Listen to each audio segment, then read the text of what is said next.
when we have these particular joints in the body, these joints, like I said, very complex. These joints are going to actually have accessory structures. Think about having the right purse and earrings and the matching necklace and shoes and everything else, okay? So these joints have accessories. One of them, bursa. Bursa are these tiny little packets, okay, that you're going to find in areas where we're going to have these ligaments and tendons, and we're going to have this rubbing that occurs between the two bones. And so what happens is we get these, there are these little packets of fluid that are going to be there, and they're acting as a cushion. So when we're doing movements in these joints of the body, okay, hopefully as all those tissues and everything rub over each other, bursa are giving some relief. Now, basically, when that bursa begins to act up, okay, and you find them like in the hips, in the elbow, in the shoulders, in the knees, in the ankle. I mean, these little pockets of fluid, they're so cool, okay?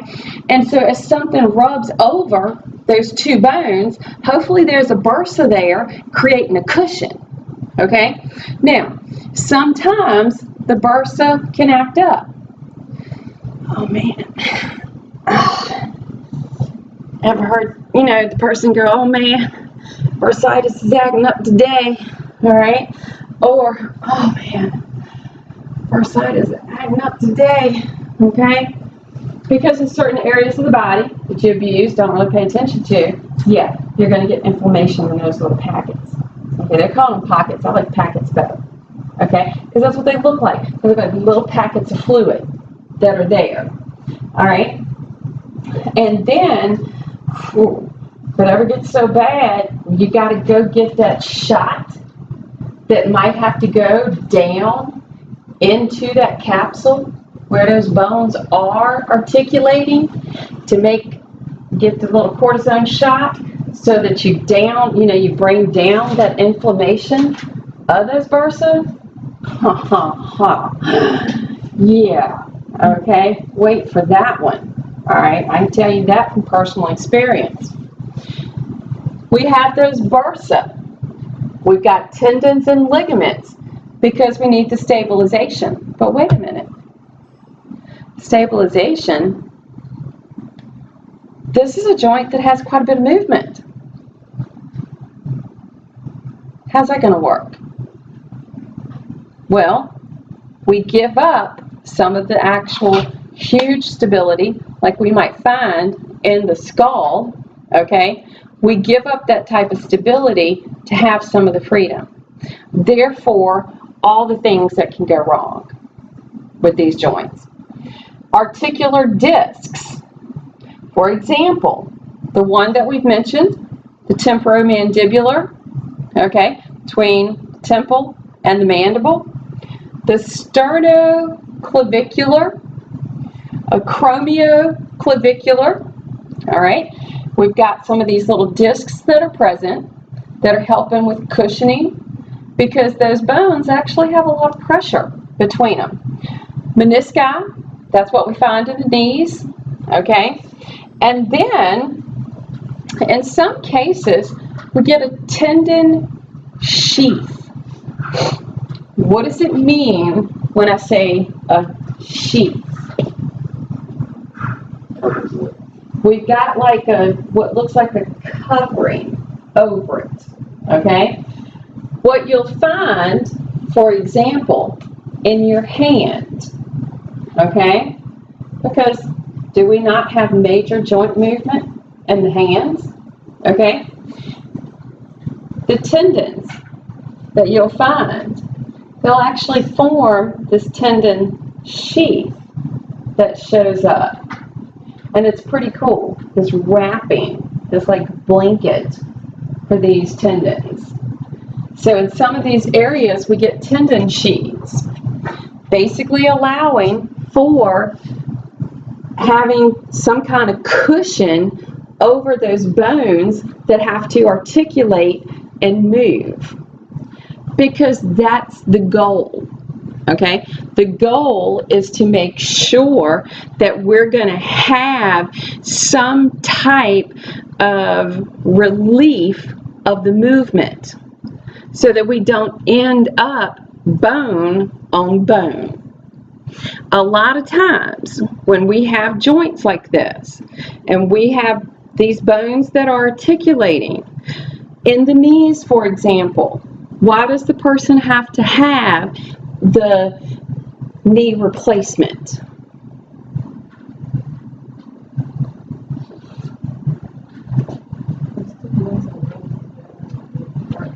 Do it, let me. Because those bones that we think of that are articulating in that area, all this stuff that was supposed to be acting as the cushion, okay, like the menisci, the articular cartilage, okay, basically has been it's just gone. And we now have those two bones pretty much articulating right on each other. And it's extremely painful because there's no more cushion that's present.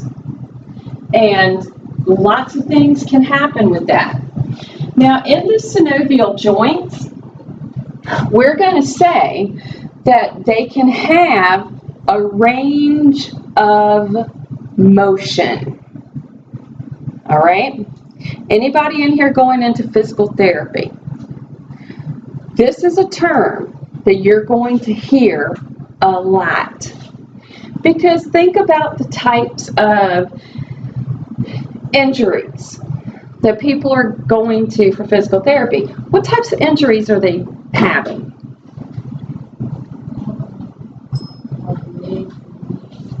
Knees, hips, elbows, shoulders, wrist, back, okay? Every single one of these areas has a range of motion.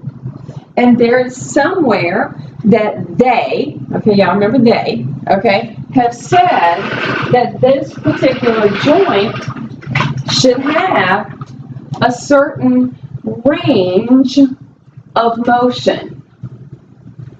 So you get this little, like, what's them little things in math where it looks flat and curved up like this? Protractor. The protractor, all right? And so they'll have one that they'll place like on the knee right here. If you've had knee surgery, trust me on this because I've been there, done that, bought that t-shirt, okay? Now, anybody in here ever had to have some kind of surgery on a joint? Or had to go to physical therapy for some kind of joint problem? Why are you shaking your head? Yeah. My ankle. Your ankle. Mm-hmm. Did they have a little thing where they, and then right after it happened on your first visit, and they're like, and you're going, okay? So that's sort of what happens, okay? So you go in, you've had the surgery on your knee, and you've basically had it propped up, okay? Because that's what they tell you to do, and you got a great big huge bandage on it and everything. About 3 days later, you start your physical therapy, go into the physical therapy, take all the bandages off, blah, blah, blah, and you got movement, okay? And what do? They go, you're like, what? What? Whoa, back up.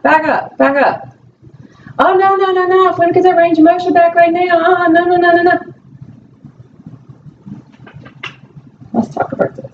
Now, we're going to say that these joints, okay, they're going to have a certain range of motion. So we're going to say, all right, they are going to move through an axis. What's an axis? X, Y is what we think about, right? Z, right? Okay, so we think about this axis that's present. So, they consider the joint, and they say, all right, it can only move in one way. So therefore, uni-axial, one. All right, wait a minute. Maybe I can reach into two axes. All right, so it's going to be bi. Well, maybe I have the ability to go in all of the axes that can exist. So therefore, multi-axial. And then flexible people.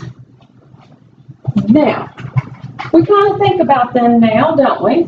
And we're thinking about people who can like twist that body all in sort of different directions. The majority of what they have done is they have, because, you know, depending on what point in their life they started, okay, which, you know, you think about for a lot, is kind of young, you know, little kids and everything. And let's face it, I mean, the babies can suck their toes, okay? So if you think about, you know, if they continue to maybe go to dance or go to gymnastics or go to tumbling or whatever the case might be, they're going to keep a lot of that flexibility, because the one thing they're doing is they are stretching the tendons and the ligaments. So, more movement you can have, the more you're working on the tendons and the ligaments, giving the ranges of motion. Because that's really what it, you know, that's really what a lot of it comes down to. Until they kind of stop that movement, like getting older, for example, okay, that material tightens back up. So ones who have a whole lot of the movement, that's basically what they've affected. They've affected the tendons and their ligaments. I saw that bone break dancing. Where was I? I was up in DC waiting for the train and the metro. And, you know, had a group of kids come in. They set their music down, set a bucket out, you know, and had the music playing, started dancing. And I'm going, because I mean, here, you know, they're like moving their, I mean, they got like, and you know, and pushing, I mean, they got like all this type of movement going on. And I'm standing there and I'm like, you can't do that with your body. How are they doing that?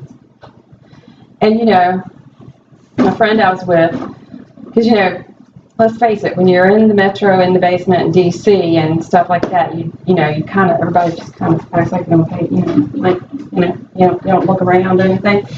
And I'm like, oh, no. I got to go find out. I got to go talk to him.